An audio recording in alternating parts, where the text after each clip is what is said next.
Bismillahirrahmanirrahim. Assalamualaikum warahmatullahi wabarakatuh. Innal hamdalillah nahmaduhu wa nasta'inuhu wa nastaghfiruh wa na'udzu billahi min shururi anfusina wa min sayyiati a'malina. May yahdihillahu fala mudhillalah wa may yudlil fala hadiyalah. Asyhadu an la ilaha illallah wahdahu la syarikalah iqraran bihi wa tauhida wa asyhadu anna Muhammadan abduhu wa rasuluh. Amma ba'd, jamaah yang dimuliakan Allah Subhanahu wa taala peserta daurah.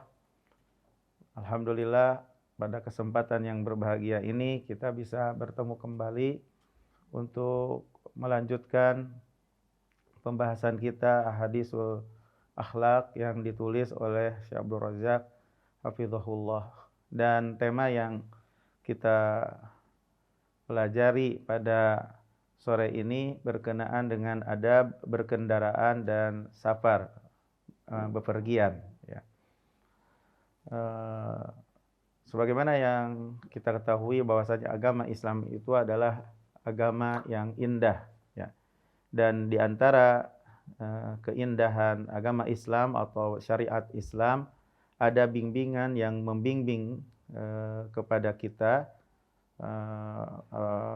yang berkaitan dengan adab berkendaraan dan bepergian. Dan tentunya kita pun telah memahami bahwasanya petunjuk Nabi Shallallahu Alaihi Wasallam adalah petunjuk yang paling sempurna. Kenapa? Karena Nabi Shallallahu Alaihi Wasallam adalah manusia yang paling sempurna sirahnya, sejarahnya. Dan juga Nabi SAW adalah yang paling indah batinnya. Ya. Dan insya Allah pada sore ini akan kita paparkan, kita jelaskan sebagian dari petunjuk Nabi SAW tentang adab, ya, tentang berkendaraan dan bepergian atau adab dalam berkendaraan dan bepergian. Ya. Dari Ali bin Rabi'ah, semoga Allah meridai padanya, dia berkata, syahidtu Aliyan wa utiya bidabbatin liyarkabaha. Ya. Aku melihat, menyaksikan Ali dan didatangkan kepada Ali kendaraan untuk ditunggangi. Falamma wada'a rizlahu firrikab, maka tatkala Ali meletakkan kakinya kepada kendaraan, qal, Ali berkata bismillah, dengan nama Allah. Maka tatkala Ali sudah berada di atas kendaraan, sudah menunggangi kendaraan, ya, mengucapkan alhamdulillah. Kemudian Ali membaca subhanalladzi sakhkhara lana hadza wa ma kunna lahu muqrinin.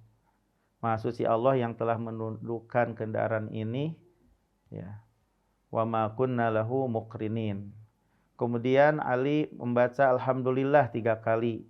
Kemudian Ali membaca Allahu Akbar 3 kali. Kemudian Ali mengatakan subhanaka inni dhalamtu nafsi faghfirli fa innahu la yaghfirudz dzunuba illa anta.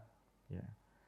Maha suci Allah yang aku telah berbuat zalim kepada diriku, maka ampunilah aku, maka tidak ada yang mengampuni dosa kecuali Engkau. Kemudian Ali ketawa.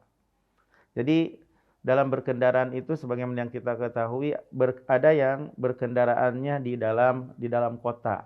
Nah, ketika berkendaraannya di dalam kota, naik motor atau naik mobil atau, nah ini di antara adab yang mesti kita sebagai seorang muslim mengamalkannya. Jadi ketika meletakkan kakinya ke kendaraan membaca bismillah. Kemudian ketika sudah ada di atas kendaraan membaca alhamdulillah subhanalladzi sakhkhara lana hadza wa ma kunna lahu muqrinin. Kemudian Setelah itu membaca alhamdulillah 3 kali. Alhamdulillah, alhamdulillah, alhamdulillah. Allahu akbar, Allahu akbar, Allahu akbar. Kemudian subhanaka inni dzalamtu nafsi faghfirli fa innahu la yaghfirudz dzunuba illa anta. Itu lebih lengkap seperti ini, lebih sempurna. Tapi kalau misalnya begini, bismillah. Subhanalladzi sakhkhara lana hadza wa ma kunna lahu muqrinin wa inna ila rabbina lamunqalibun. Bisa ditambah alhamdulillah, alhamdulillah, alhamdulillah, Allahu akbar, Allahu akbar, bisa. Tapi lebih sempurna seperti yang dibacakan oleh Ali itu lebih baik. Kemudian Ali ketawa. Nah, lalu ada yang bertanya kepada Ali, "Wahai Amirul Mukminin, kenapa engkau ketawa?" Ya. Kemudian kata Ali menjawab, "Aku melihat Nabi SAW melakukan seperti apa yang barusan aku lakukan." Tuh, ya. Kemudian Nabi SAW ketawa setelah bismillah, subhanalladzi sakhkhara lana hadza, alhamdulillah, alhamdulillah, alhamdulillah, Allahu akbar, Allahu akbar. Allahumma subhanaka inni dzalamtu dan seterusnya. Nabi ketawa. Lalu aku bertanya, "Ya Rasulullah, kenapa engkau ketawa?" Gitu. Seperti Anda juga bertanya. Gitu. Kemudian Nabi SAW menjawab, "Inna rabbaka ya'jabu min abdihi." Sesungguhnya Rabbmu kagum dari hambanya. Apabila hambanya berkata, "Ighfirli dzunubi," ampunilah dosa-dosaku. Dia mengetahui bahwasanya tidak ada yang mengampuni dosa selainku. Gitu. Jadi Allah kagum. Gitu. Inna rabbaka ya'jub. Ya, jadi ini ketika kita ada berkendaraan di dalam kota seperti ini. Ya, bismillah. Subhanalladzi sakhkhara lana hadza wa ma kunna lahu muqrinin wa inna ila rabbina lamunqalibun. Cukup sampai begitu. Atau bismillah, Allahu akbar, Allahu akbar, Allahu akbar, Allahu akbar. Subhanalladzi sakhkhara lana hadza wa ma kunna lahu muqrinin. Ditambah subhanaka inni dzalamtu nafsi faghfirli fa innahu la yaghfiru illa anta, itu lebih sempurna. Nah. Kemudian tatkala Nabi SAW berkendaraan keluar kota, jadi bepergian, ya, jaraknya sampai 3 hari 3 malam, ya, sekitar 80 km gitu, mau bepergian keluar kota, maka di antara petunjuk atau tuntunan Nabi SAW apabila mengendarai kendaraan dalam rangka bepergian, berarti keluar kota, meminta kepada Allah Jalla wa'ala untuk menuliskan, mencatat kepadanya kebaikan dan ketakwaan di dalam safarnya, dan juga memudahkan amal soleh yang diridhoi oleh Allah dan meringankan safarnya, memudahkan safarnya dan meminta perlindungan kepada Allah Jalla wa'ala dari akibat-akibat yang buruk, baik pada dirinya, hartanya, atau keluarganya. Berdasarkan hadis dari sahabat Abdullah bin Amr, ya, Abdullah bin Umar, Ibnu Umar, anaknya Umar bin Khattab, semoga Allah meridai kepadanya, bahwasanya Rasulullah SAW kana idastawa ala ba'irhi kharizan ila safarin kabbaro salasan. Jadi dulu Nabi SAW apabila sudah berada di atas kendaraannya dalam rangka untuk keluar kota untuk bepergian, mengucapkan takbir 3 kali. Allahu akbar, Allahu akbar, Allahu akbar. Kemudian Nabi SAW melanjutkan, Subhanalladzi sakhkhara lana hadza wa ma kunna lahu muqrinin wa inna ila rabbina lamunqalibun. Kemudian Nabi SAW meminta kepada Allah tentang kebaikan dan ketakwaan. Allahumma inna nas'aluka fi safarina hadza albirra wat taqwa. Ya Allah, kami minta kepadamu dalam safar kami ini adalah kebaikan dan ketakwaan. Kebaikan adalah melaksanakan ketaatan. Ketakwaan adalah meninggalkan kemaksiatan dan dosa. Jadi jika berkumpul dalam satu nas, maka inilah arti bir. Bir melaksanakan ketaatan, dan ketakwaan itu adalah meninggalkan kemaksiatan dan dosa. Tapi kalau seandainya bir dan takwa itu dipisahkan dalam satu nas, maka mencakup keduanya. Ya, jadi bir itu berarti melaksanakan ketaatan dan juga meninggalkan kemaksiatan. Jadi mencakup keduanya. Mencakup kedua. Begitu pula yang dimaksud takwa adalah melaksanakan ketaatan dan juga yang dimaksud adalah meninggalkan kemaksiatan dan dosa. Tapi ketika di dalam satu nas disebutkan dua-duanya ada bir dan takwa, jadi artinya jadi terpisah. Bir adalah melaksanakan ketaatan dan takwa adalah meninggalkan dosa-dosa dan kemaksiatan. Jadi ya Allah, kami minta kepadamu dalam safar kami ini adalah kebaikan dan ketakwaan. Jadi bisa melaksanakan ketaatan dan meninggalkan kemaksiatan. Allahumma hawwin alaina safarana hadza watwi anna bu'dah. Ya Allah, mudahkanlah safar kami ini dan perdekatlah jaraknya. Allahumma antas sahibu fis safar. Engkau adalah teman dalam bepergian. Jadi kebersamaan secara khusus yang menuntut untuk menjaga, menolong dan yang menguatkan. Barang siapa yang ditolong oleh Allah tidak ada yang dia takuti. Kemudian wal khalifatu fil ahl. Ya Allah, engkau adalah sebagai khalifah yang di keluarga. Jadi artinya tatkala menyandarkan hanya kepada Allah, maka Allah pasti akan menjaga keluarganya. Allahumma inni a'udzubika min wa'sa'is safar. Ya Allah, aku berlindung kepadamu dari lelahnya bepergian. Wa ka'abatil mandhar wa su'il munqalib. Buruknya ketika pulang, ya. Ya, buruknya ketika pulang dari bepergian yang membuat sedih baik pada dirinya, hartanya dan keluarganya. Nah, kemudian itu doa ya, doa ketika safar. Jadi ketika safar ini doanya. Allahu Akbar, subhanalladzi sakhkhara lana hadza wa ma kunna lahu muqrinin wa inna ila rabbina lamunqalibun. Allahumma inna nas'aluka fi safarina hadza albirra wat taqwa wa minal amali ma tardha. Allahumma hawwin alaina safarana hadza wa twi anna bu'dah. Allahumma antas sahibu fis safar wal khalifatu fil ahl. Allahumma inni a'udzubika min wa'sa'is safar wa ka'abatil mandhar wa su'il munqalib fil mali wal ahl. Itu kalau berangkatnya. Nah, ketika pulang dari safar, maka ada tambahan ketika sudah mendekati kampung kita mau dekat, ditambah dengan ayibun, taibun, abidun li rabbina hamidun. Jadi ayibun, kami sudah kembali dalam keadaan selamat. Taibun, kami bertaubat kepada Allah dari dosa-dosa kami dan kekurangan-kekurangan kami. Li rabbina hamidun, kepada Rabb kami, ya, kami memuji terhadap segala nikmat-nikmat yang telah Allah Subhanahu wa taala berikan dan kemudahan-kemudahan yang Allah berikan. Seperti itu.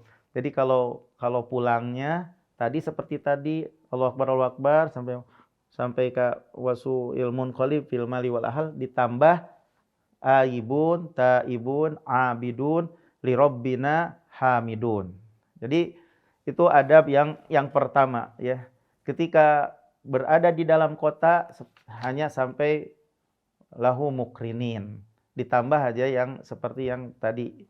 Alhamdulillah, Allahu Akbar sama subhanaka inni dzalamtu nafsi faghfirli fa innahu la yaghfiru dzunuba illa anta. Kalau seandainya tanpa ini juga enggak apa-apa, hanya bismillah, Allahu Akbar, subhanalladzi sakhkhara lana wa ma kunna lahu mukrinin. Cukup sampai di situ juga. Jadi itu kalau di dalam kendaraan, dan kita harus membiasakan seperti itu.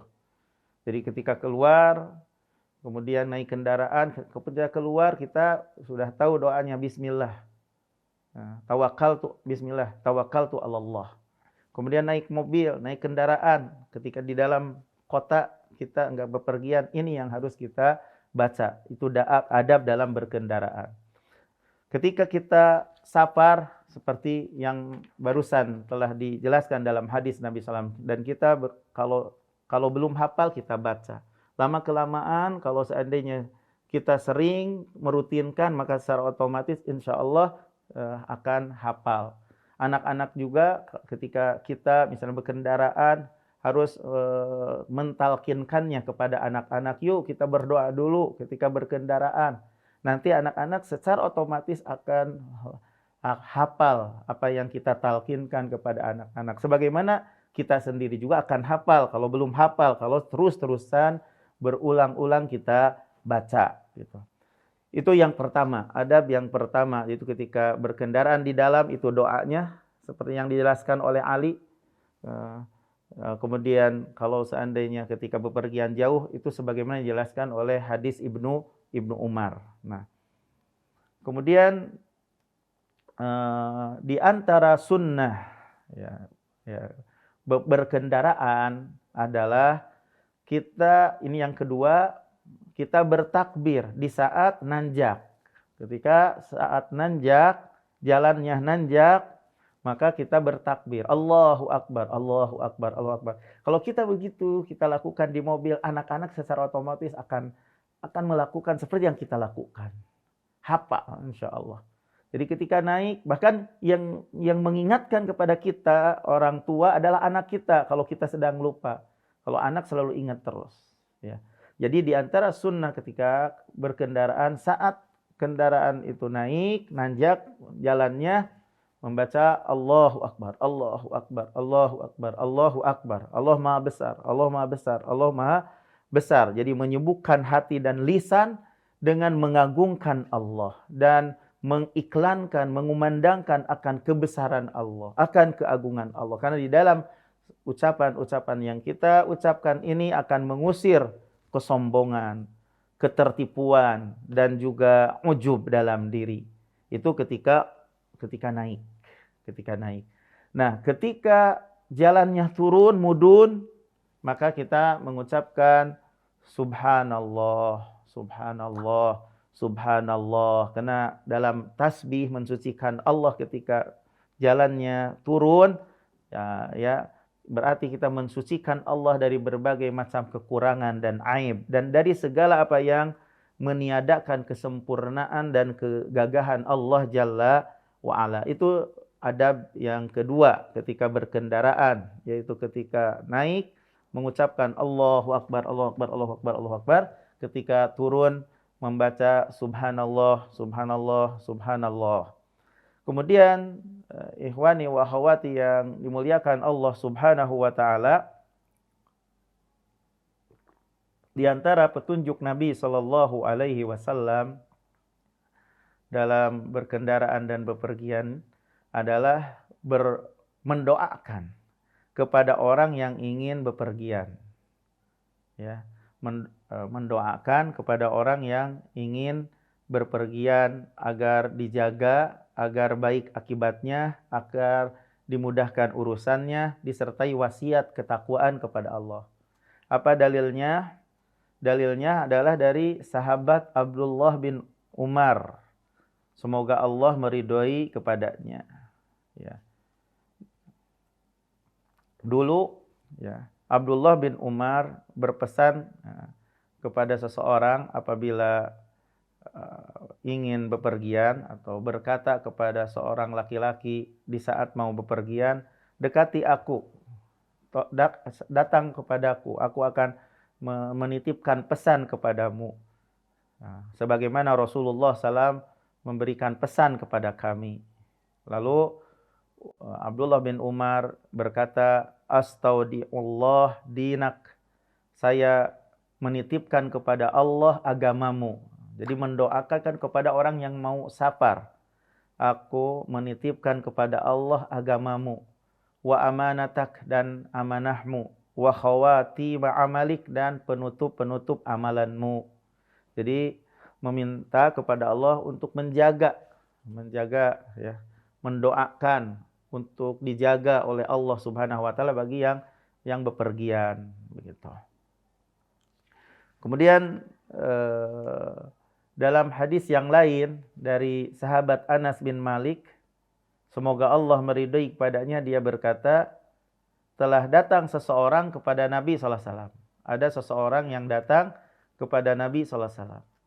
Lalu dia berkata, "Ya Rasulullah, wahai Rasulullah, aku ingin bepergian, maka berikanlah aku bekal."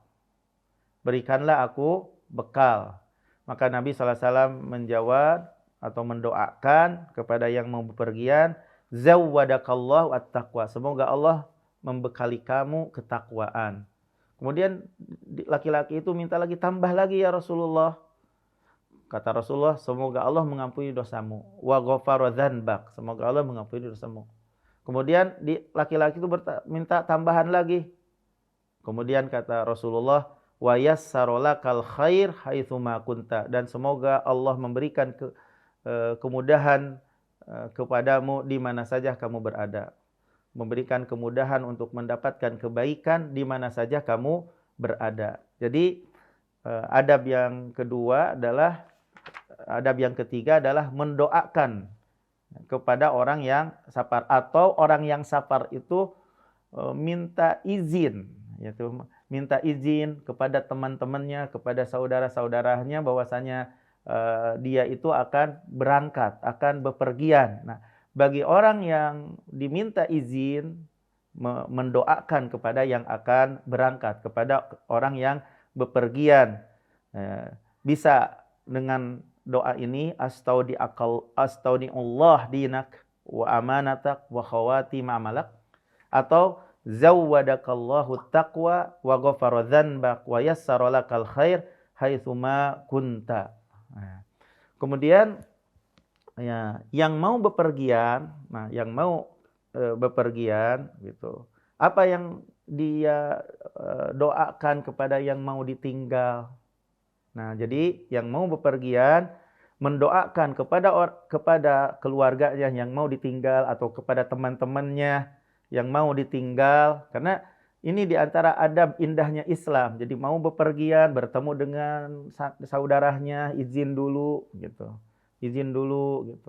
Terus ada saling mendoakan, itulah indahnya Islam. Jadi kalau bahasa ininya itu datang kelihatan wajahnya, ketika pergi kelihatan punduknya, bukan tiba-tiba.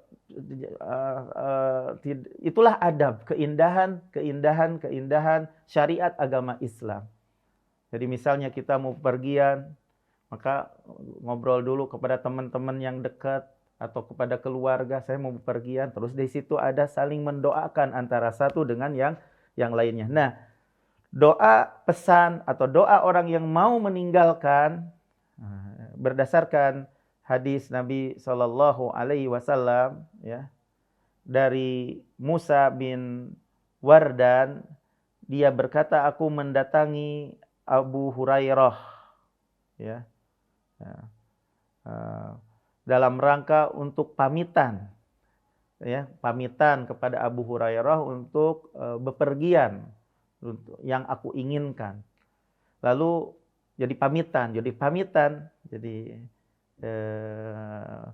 Jadi Musa bin Wardan itu pawitan kepada Abu Hurairah. Begitu pula misalnya kita mau bepergian, pamitan kepada teman kita, kepada ustadz kita, saya mau bepergian, mau menuntut ilmu, saya mau ke Jakarta, dan seperti begitu. Maka Abu Hurairah mungkin yang pamitan itu belum tahu ilmunya. Lalu Abu Hurairah mengajarkan kepadanya, ala u'allimuka, inginkah aku beritahukan kepadamu, yabna akhi, wahai anak saudaraku, syai'an, sesuatu, allamanihi Rasulullah. Rasulullah SAW mengajarkannya sesuatu itu, aquluhu indal wada, aku mengatakannya ketika pamitan untuk bepergian. Lalu dia menjawab, yaitu maksudnya Musa bin Wirdan menjawab, bala, ya. Qala, kemudian Abu Hurairah berkata, kul, katakanlah olehmu. Jadi ini doa, ya, kepada kepada orang yang mau ditinggal. Astaudiukumullah alladzi la tadi'u wada'i'uh. Aku menitipkan kalian kepada Allah yang mana Allah tidak akan menyia-nyiakan titipannya. Begitu. Jadi ikhwani wa akhwati yang dimuliakan Allah Subhanahu wa taala, begitu indahnya syariat Islam.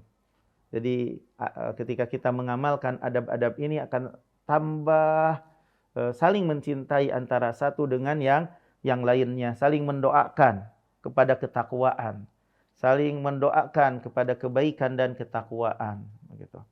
saling menitipkan kepada Allah Jalla wa Ala, seperti itu.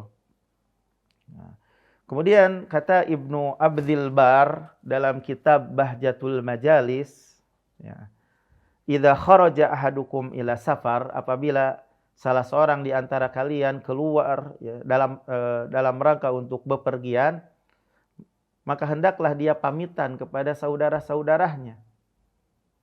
Dan yang seperti ini masih dilakukan di kampung-kampung gitu. Seperti, ya, Masya Allah, seperti itu. Ini bagus untuk selalu terus dimakmurkan sunnah ini. Fa innallaha ja'ilun fi du'aihim barakah. Jadi tidak cuek gitu ya, antara satu dengan yang lainnya. Kalau kita lihat di kampung-kampung berbeda, kalau sudah di kota sudah masing-masing hidupnya itu. Tidak ada sebagian, ya, tentunya sebagian, tidak semuanya. Jadi apabila salah seorang di antara kalian keluar untuk bepergian, maka pamitanlah, hendaklah pamit kepada saudara-saudaranya.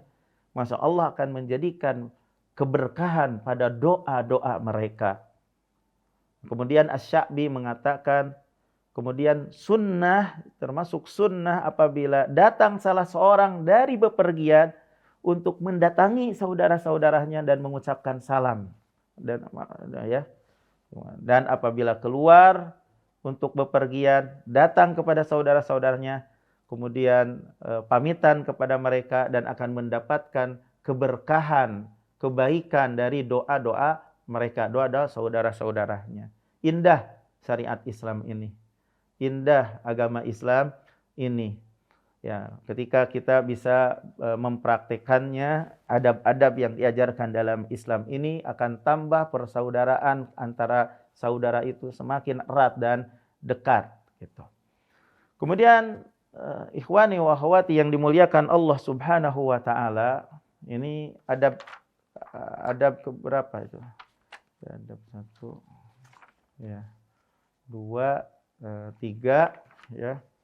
Kemudian adab yang keempat, ya, ya, dianjurkan bagi yang bepergian apabila singgah di suatu tempat, ya, untuk berdoa dengan doa tatkala yang diajarkan oleh Nabi SAW ketika singgah, agar terjaga dan agar selamat dengan izin Allah. Jadi dianjurkan bagi orang yang bepergian apabila singgah di suatu tempat untuk berdoa dengan doa, ya, ketika singgah di suatu tempat agar selamat dan terjaga dengan izin Allah Jalla wa Ala. Nah, dari Haulah binti Hakim, ya, halaman 423.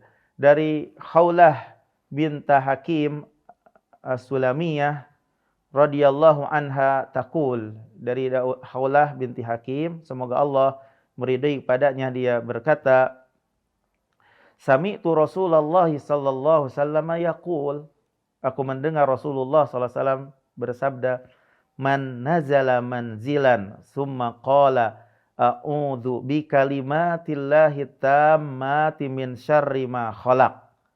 Jadi, ketika singgah di suatu tempat kemudian berdoa, aku berlindung dengan kalimat-kalimat Allah yang sempurna dari keburukan apa yang Allah ciptakan, tidak memadorotkan kepadanya sedikit pun, sehingga dia berangkat dari tempatnya, di tempat singgahnya.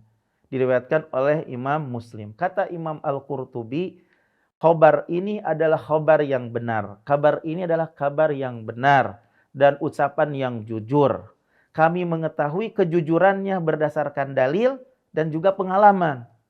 Semenjak aku mendengar kabar ini, aku mengamalkannya, maka tidak ada suatu pun yang memadorotkan kepadaku sampai aku meninggalkan doa ini. Maka ada kala jengking yang mematuk kepadaku di suatu malam. Maka kata Imam Al-Qurtubi, maka di saat aku memikirkan, di saat aku merenungkan, maka ternyata aku lupa untuk berlindung kepada Allah dengan kalimat-kalimat tersebut. Jadi kabar ini kabar yang benar, dalil yang sahih, ya, jujur, yang mengatakan adalah Rasulullah sebaik-baiknya, yang firman, sebenarnya sabda dan juga secara pengalaman yang dialami oleh Al-Imam Al-Qurtubi. Tatkala lupa membaca doa ini dipatuk sama kala jengking. Jadi dianjurkan bagi yang musafir kita singgah di satu tempat berdoa dengan doa ini. Ya, a'udzu bikalimatillahi tammati min syarri ma khalaq. A'udzu bikalimatillahi tammati min syarri ma khalaq. Insyaallah tidak akan ada apapun yang memudaratkan bagi yang membaca doa ini di saat singgah. Kemudian ikhwani wa akhwati yang dimuliakan Allah Subhanahu wa taala, yang kelima di antara petunjuk Nabi sallallahu alaihi wasallam adalah menganjurkan kepada yang musafir, yang bepergian, apabila telah menyelesaikan kebutuhannya dalam safarnya, dalam bepergiannya, untuk segera pergi, untuk segera pulang ke keluarganya. Jangan berlama-lama di saat kita bepergian, jangan berlama-lama di saat kita ada di tempat asing, nggak bawa istri, hanya kita sendiri misalnya, atau dengan teman misalnya. Istri dan keluarganya ditinggalkan, jangan lama-lama. Kalau sudah beres kebutuhannya, segera pulang lagi. Gitu. Ya. Dalilnya dari sahabat Abu Hurairah, semoga Allah meridai kepadanya, dari Nabi SAW. Nabi SAW bersabda, as-safaru qit'atun minal adzab. Safar itu, bepergian itu potongan dari siksaan. Ya. Telah menghalangi salah seorang di antara kalian. Jadi dengan sebab safar, salah seorang di antara kalian terhalangi makannya, minumnya, tidurnya, maka apabila selesai dari kebutuhannya, karena ketika bepergiannya tidak sama seperti kondisi saat di rumah. Makanya apabila sudah selesai kebutuhannya, maka segera falyu'ajjil ila ahli, segera pulang ke keluarganya. Kata Al-Hafidz Ibnu Hajar rahimahullah, di dalam hadis ini memberikan petunjuk, memberikan penjelasan kepada kita bahwasanya berlama-lama bersama keluarga, meninggalkan keluarga itu makruh tanpa ada kebutuhan. Jadi berlama-lama meninggalkan keluarga, ya, di tempat keasingan, di tempat pengembaraan tanpa ada kebutuhan itu makruh, kata Ibnu Hajar. Dan yang dianjurkan itu adalah untuk menyegerakan pulang, gitu. Karena di saat berada bersama keluarga itu ada ketenangan yang membantu untuk keberesan agama. Berbeda di saat dia sendirian di tempat asing, gitu kan. Jadi dengan berada barengan bersama keluarga itu akan ada ketenangan yang membantu untuk keberesan agama dan dunia. Begitu pula tatkala bersama-sama bersama keluarga di mukim, di rumahnya, akan menghasilkan kekuatan di dalam beribadah. Jadi juga bisa berbarengan berjamaah dan juga kuat di dalam melaksanakan ibadah. Begitu kata Ibnu Hajar rahimahullah. Kemudian ikhwani wa akhwati yang dimuliakan Allah Jalla wa Ala, ketika safar itu dibenci juga, ya, makruh kalau safar itu sendirian. Kalau sendirian itu berarti yang mendorongnya untuk bepergian itu adalah syaitan. Begitu pula tatkala berdua juga, tapi bagusnya itu berjamaah, bertiga atau lebih.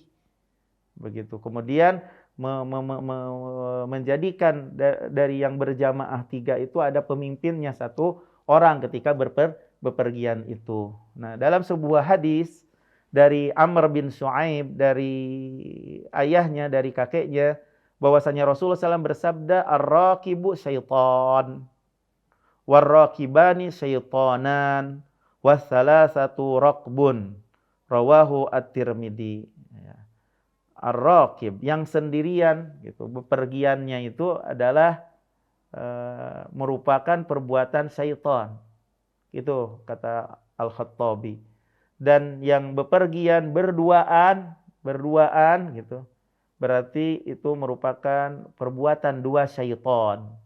Itu merupakan perbuatan 2 syaitan. Gitu. Jadi yang mengajaknya, untuk bepergian itu adalah syaitan, yang mendorongnya untuk bepergian itu adalah syaitan. Ya. Wasalah satu rokbun, tapi kalau berjamaah bertiga itu uh, bukan dari syaitan, bukan dari syaitan. Jadi dan juga kata Al-Khattabi, kalau sendirian dalam bepergian jika meninggal misalnya, tidak akan ada yang bisa mempersiapkan untuk mencucinya, untuk menguburnya, untuk mempersiapkannya, dan tidak juga di sisinya untuk berpesan tentang hartanya, gitu, tentang hartanya kepada keluarganya, untuk yang menyampaikan kepada keluarganya harta yang dia miliki. Ini pesannya begini-begini, karena tidak ada teman.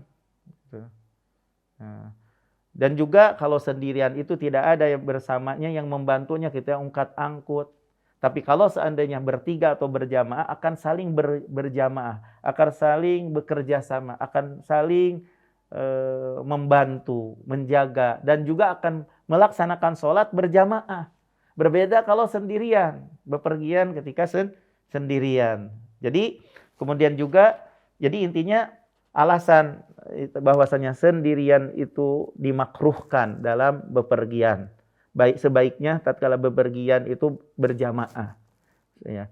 Kemudian dianjurkan ketika bepergian apabila berjamaah untuk menjadikan salah satu dari tiga orang itu pemimpin untuk mengatur urusan-urusan yang menentukan, ya, untuk berangkat, yang menentukan makan dan lain-lainnya. Di mana dalam sebuah hadis Rasulullah Shallallahu Alaihi Wasallam bersabda, "Idza kharaja salasatun fi safarin falyu'ammiru ahadahum." Apabila keluar berjamaah atau bertiga dalam bepergian, hendaklah salah satu di antara mereka menjadi pemimpin. Nah, kemudian dalam bepergian ini bagi wanita diharamkan bepergian sendirian. Ya, diharamkan bagi wanita safar tanpa mahram. Kalau seandainya laki-laki juga kalau sendirian sudah dimakruhkan, nah kalau bagi wanita haram. Jadi bagi wanita yang bepergian tanpa mahram diharamkan. Berdasarkan beberapa hadis di antaranya dari sahabat Abdullah bin Umar, semoga Allah meridhai kepada keduanya, dari Nabi sallallahu alaihi wasallam, la yahillu limra'atin tu'minu billahi wal yaumil akhir tusafiru masirata thalathi layalin illa wa ma'aha dzu mahramin. Tidak halal bagi wanita yang beriman kepada Allah dan hari akhirat bepergian yang jaraknya 3 hari 3 malam, ya, kalau perjalanan dengan jalan kaki atau pakai kendaraan unta 3 hari 3 malam. Tapi kalau disimpulkan seperti perjalanan yang 3 hari 3 malam itu 80 kilometer, ya, kecuali bersamanya ada mahramnya. Jadi haram bagi wanita yang melaksanakan bepergian tanpa mahram. Jadi, tanpa mahram. Misalnya dalam melaksanakan ibadah umroh, gitu. Misalnya safar, gitu, atau gitu. Dalam menuntut ilmu, walaupun dalam rangka untuk beribadah, tapi safar yang melebihi 3 hari, yang pakai jaraknya 80 kilometer, gitu. Maka itu tidak boleh bagi wanita, atau haram hukumnya bagi wanita untuk bepergian tanpa mahram, gitu.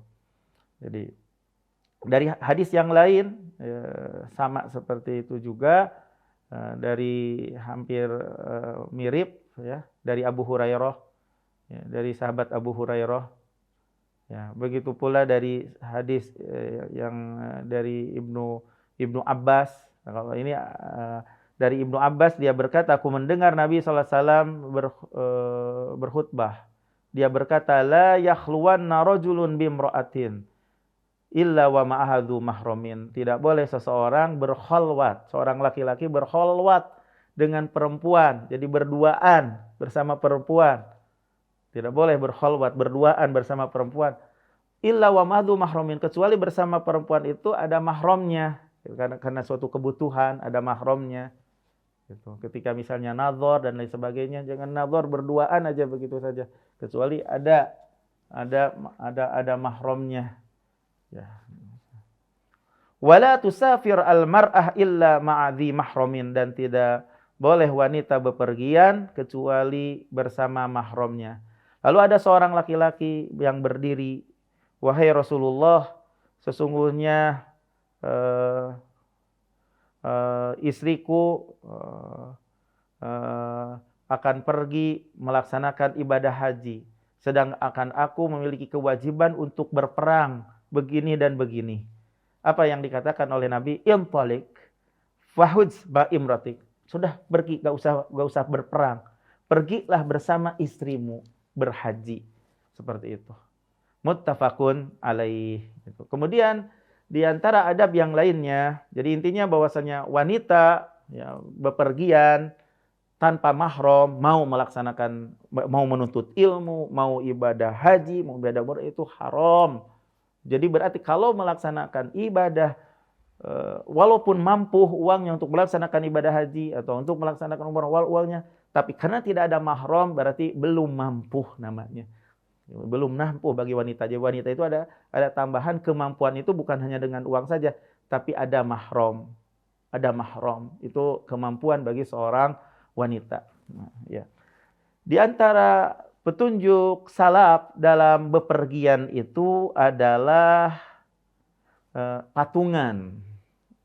Di antara petunjuk salaf dalam bepergian itu patungan dalam nafkah. Karena kan namanya bepergian itu selalu berbarengan, berjamaah, tidak sendirian kan gitu. Nah, maka di antara petunjuk salaf adalah patungan. At-tanahud. Pernah ditanya Imam Ahmad, yang paling dicintai oleh Anda, apakah seseorang itu dalam makan itu menyendiri ataukah berbarengan? Kata Imam Ahmad, berbarengan, bekerja sama. Nah, apabila Anda sendirian, ya tidak akan ada kemungkinan kamu untuk memasak dan tidak pula yang lainnya. Maka oleh karena itu tidak apa-apa untuk patungan dalam masalah makanan, ya, ongkos misalnya, karena sungguh hal yang demikian itu telah dilakukan oleh orang-orang soleh, oleh orang-orang salaf, begitu. Gitu. Nah, kata Ibnu Muflih, yang dimaksud an-nahad adalah masing-masing dari yang bepergian itu dalam masing-masing yang bepergian itu mengeluarkan sesuatu dari nafkah, dari biaya yang diserahkan kepada seseorang, di mana seseorang itu misalnya panitia gitu, yang mengaturnya dalam masalah makan, dalam masalah ongkos dan lain sebagainya. Yang jelas diserahkan patungan satu dengan yang lainnya untuk mengadakan perjalanan itu. Tidak apa-apa, yuk patungan, kita bepergian untuk ke sana, kemana gitu. Walaupun kata Ibnu Muflih, sebagian mereka memakannya lebih banyak daripada sebagian yang lain, maka tidak apa-apa. Karena kondisi perutnya itu berbeda-beda, makannya berbeda-beda, patungannya sama segitu. Tapi ada yang lebih makannya lebih besar di semuanya, itu tidak apa-apa gitu. Yang jelas bahwasanya di antara petunjuk Nabi SAW dalam safar itu adalah mengeluarkan biaya, terus dikumpulkan kepada satu orang, kemudian dialah yang mengaturnya. Nah, ini merupakan perkara yang biasa dilakukan oleh salaf kita terdahulu yang soleh, selalu berbarengan, ke ta'awun, bekerja sama, tidak sendiri, mengucilkan sendiri gitu. Tidak demikian yang bimbingan dari salaf kita terdahulu yang soleh. Berjamaah itu lebih baik daripada sendirian. Kemudian di antara petunjuk Nabi SAW dalam safar adalah Rasulullah mencintai ketika safar itu keluar pada hari Kamis di waktu pagi. Nah, di antara petunjuk Nabi SAW dalam safar adalah Nabi mencintai untuk keluar pada hari Kamis di waktu pagi. Ya, sebagaimana dari Ka'ab bin Malik bahwasanya Rasulullah SAW apabila keluar safar tidaklah Nabi lakukan kecuali pada hari Kamis. Diriwayatkan oleh Imam Bukhari. Begitu pula Rasulullah mengatakan bahwasanya ya Allah berkahilah umatku di waktu paginya. Nah, kemudian di antara petunjuk Nabi SAW dalam safar adalah sholat sunnah di atas kendaraannya. Ya, dia misalnya di atas kendaraannya. Kalau dulu di atas unta, berarti kan kalau sekarang di atas bis, di atas kereta api, misalnya. Walaupun tidak menghadap kiblat, gitu. Jadi di antara petunjuk Nabi SAW itu sholat sunnah di atas kendaraannya, ya, walaupun tidak menghadap kiblat, gitu. Berdasarkan hadis dari sahabat Ibnu Umar. Jadi Nabi SAW sholat di waktu bepergian di atas kendaraannya kemanapun kendaraan itu mengarah, dan Nabi SAW berisyarat ketika melaksanakan sholat malam dengan isyarat ketika di atas kendaraan ketika melaksanakan sholat malam, kecuali sholat wajib. Kalau sholat wajib tidak di atas kendaraan. Kalau ini sholat wajib tetap kecuali sholat wajib. Ya. Jadi di antara petunjuk Nabi SAW dalam safar itu adalah melaksanakan sholat sunat. Sholat sunat di atas kendaraan kecuali sholat wajib. Dan Nabi SAW melakukan witir di atas kendaraannya. Nabi SAW melakukan witir di atas kendaraannya. Seperti itu. Karena sholat witir bagi Nabi SAW itu merupakan kekhususan, merupakan suatu hal yang wajib. Kalau bagi Nabi SAW, sedangkan bagi kita kan merupakan sunnah. Jadi Nabi SAW tidak pernah meninggalkan sholat witir. Ya. Tapi Nabi SAW melaksanakan dan tapi ini merupakan petunjuk bagi kita juga kalau bisa mencontoh untuk bisa witir di waktu bepergian untuk menjaga, itu alangkah baik ya bagi kita juga untuk mengikuti sunnah Nabi SAW. Kemudian di antara petunjuk Nabi SAW apabila melihat suatu kampung yang dia ingin masuk ke kampung tersebut, di antara adab petunjuk yang diajarkan oleh Nabi SAW adalah meminta kebaikan kampung tersebut dan minta perlindungan kepada Allah dari keburukan kampung tersebut. Kita bepergian mau ke Jakarta, kita kemudian mau ke Subang, ketika udah mau masuk ke Subang tuh ke Jakarta, kita minta kebaikan di kota tersebut dan minta perlindungan dari keburukan kota tersebut, gitu. Jadi begitu pula ketika misal bepergian umrah ke Mekah, maka ketika mau masuk ke Mekah berdoa, ketika mau masuk ke kota Madinah berdoa, ya gitu. Seperti yang disebutkan oleh sahabat Suhaib bahwasana Nabi SAW tidaklah melihat satu kampung yang dia ingin memasuki kampung tersebut kecuali Nabi SAW berdoa ketika melihat kampung itu, Allahumma rabbas samawati sab' wa ma adlalna wa rabbal ardina sab' wa ma aqlalna wa rabbas syayatina wa ma adlalna wa rabbar riyah wa ma dzaraina fa inna nas'aluka khaira hadhil qaryah wa khaira ahliha wa na'udzubika min syarriha wa syarri ahliha wa syarri ma fiha. Jadi minta kebaikan kepada Allah dari kampung itu dan berlindung kepada Allah Subhanahu wa taala dari keburukan kampung tersebut yang akan dimasuki atau kota tersebut yang akan dimasuki. Ini diantara petunjuk Nabi Shallallahu Alaihi Wasallam. Kemudian juga diantara adab yang mesti diperhatikan yang merupakan petunjuk Nabi SAW, dianjurkan ketika turun itu untuk berkumpul. Karena kalau ketika turun dari mobil, dari kereta api yang berjamaah untuk bepergian itu, ketika langsung berpencar itu adalah perbuatan setan. Nah, makanya dianjurkan ketika kita bepergian itu ketika turun pun untuk berjamaah, untuk berkumpul di saat turun. Gitu. Ini perlu diperhatikan. Ketika turun dalam bepergian itu dalam bepergian itu ketika turun tetap kumpul, berbarengan, berjamaah, jangan berpencar. Berdasarkan hadis dari Abi Sa'labah, ya. Dulu manusia apabila mereka turun singgah di suatu tempat, ya, ya, mereka bercerai-berai, berpencar ke lembah-lembah, gitu, ya, ke pelosok-pelosok. Lalu Rasulullah SAW mengatakan, inna tafarruqakum fi hadhihi syi'ab wal audiyati innama dzalikum minasyaiton. Jadi berpencarnya kalian ke pelosok, ke cabang-cabang kampung atau ke lembah-lembah, hal yang demikian itu dari syaitan. Nah, makanya tidak henti-hentinya setelah mendengar perkataan Rasulullah SAW ketika turun singgah ke suatu tempat, kecuali bergabung sebagian mereka kepada sebagian yang lain, yang tidak menyempitkan tentunya sebagian mereka kepada sebagian yang lain setelah mendengar ucapan Nabi SAW. Jadi ketika turun tetap mereka bergabung, berkumpul, yang tidak menyempitkan sebagian mereka kepada sebagian yang lainnya. Begitu adab. Jadi adab ketika bepergian itu berkumpul ketika turun.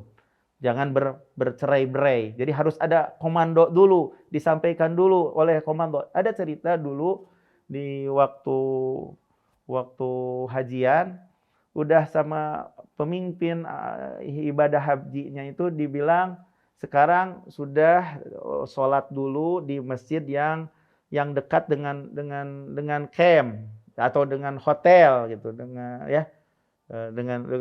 hotel. Jangan dulu karena baru datang, jangan dulu ke sholatnya ke Masjidil Haram, jangan dulu di sini dulu, kata pemimpinnya. Jadi tapi dia tidak ngikutin saran dari pemimpin tersebut. Hanya dia berangkat berpencar sendiri aja untuk dengan jalan kaki, karena Masjidil Haram itu kelihatan ada jam yang besar, ya saya tinggal lihat aja gitu, berjalan nanti saya insya Allah mampu lagi balik. Ternyata dia tidak mampu lagi balik ke tempat penginapan tersebut sampai berhari-hari. Istrinya nangis nggak suaminya nggak datang ya, seperti itu. Karena kan jadi kita itu memang harus nurut kepada pemimpin, itu diantara adab dalam bepergian. Tapi alhamdulillah setelah 3 hari 3 malam, kebetulan saya lewat, ada orang yang sudah kakinya bengkak-bengkak, dan akhirnya ditanya dan ditolong dan ditempatkanlah ke tempat penginapan yang dicari, dan alhamdulillah bisa bertemu dengan keluarganya. Jadi intinya bahwasanya ketika berpecah dari jamaah itu perbuatan dari syaitan. Ya, itu berpecah dari jamaah itu adalah perbuatan syaitan. Kemudian di antara petunjuk Nabi Shallallahu Alaihi Wasallam,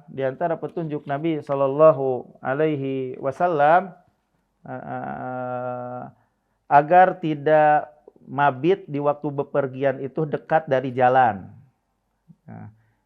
Fajtanibut thoriq, kata Nabi, jauhilah jalan ketika mabit, ketika tidur, jauhilah jalan, karena itu adalah tempat-tempat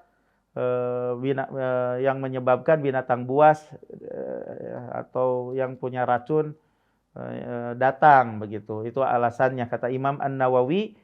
Ini merupakan adab di antara adab dalam perjalanan dan singgah. Nabi SAW memberikan bimbingan karena binatang-binatang yang memiliki racun dan binatang buas akan berjalan di waktu malam di atas mendekati jalan yang dia lalui, yang mudah dia lalui, kemudian akan mematuknya, mengambilnya ketika ada banyak makanan dan yang sepertinya, begitu. Jadi oleh karena itu adab di antara adabnya untuk kalau mau mabit jangan di pinggir jalan, kalau di perjalanan gitu, di tempat yang agak jauh dari jalan, begitu. Kalau zaman dahulu, kalau sekarang itu kan ada penginapan, ada apa gitu. Zaman dahulu kan berbeda kondisinya dengan zaman sekarang ini. Kemudian juga selayaknya bagi orang yang bepergian untuk menjaga-jaga untuk bisa melaksanakan sholat fajar. Terutama ketika bepergian itu misalnya tidurnya terlambat atau kelelahan. Nah, makanya dulu pernah Rasulullah SAW dalam bepergian bertanya, siapa di antara kalian yang berjaga di malam ini agar kita tidak tertidur dari sholat fajar? Bilal menjawab, saya. Tapi ternyata Bilal juga udah mendekati fajar ketiduran. Maka sehingga membuat para sahabat dan Rasulullah SAW kesiangan. Tidaklah yang membangunkan mereka kecuali terik matahari. Seperti itu. Jadi dalil ini biar ada yang betul-betul memperhatikan masalah sholat. Untuk berjaga-jaga. Nah, pada zaman sekarang ini ada kemudahan. Maka bisa dengan jam di waktunya untuk mengingatkan biar bisa melaksanakan sholat fajar begitu. Kemudian juga di antara adab bepergian adalah dianjurkan bepergian itu atau berjalan itu di waktu malam apabila tidak ada yang jalannya tidak membahayakan. Yang berdasarkan hadis, alaikum biduljah, hendaklah kalian melakukan pepergian itu di waktu malam. Fainal ardo tutwa bil lail, karena bumi itu di waktu malam itu jadi jaraknya diperdekat. Makanya kalau kita melaksanakan bepergian di waktu malam seperti dekat waktunya. Jadi dilipatkan bumi itu di waktu malam. Jadi kemudian juga di antara adab yang perlu diperhatikan, seorang doanya musafir itu akan dikabulkan. Maka hendaklah banyak berdoa, hendaklah bersemangat untuk memperbanyak doa. Karena di antara doa yang akan dikabulkan itu adalah doa orang tua, doa yang bepergian, dan doa yang terdolimi.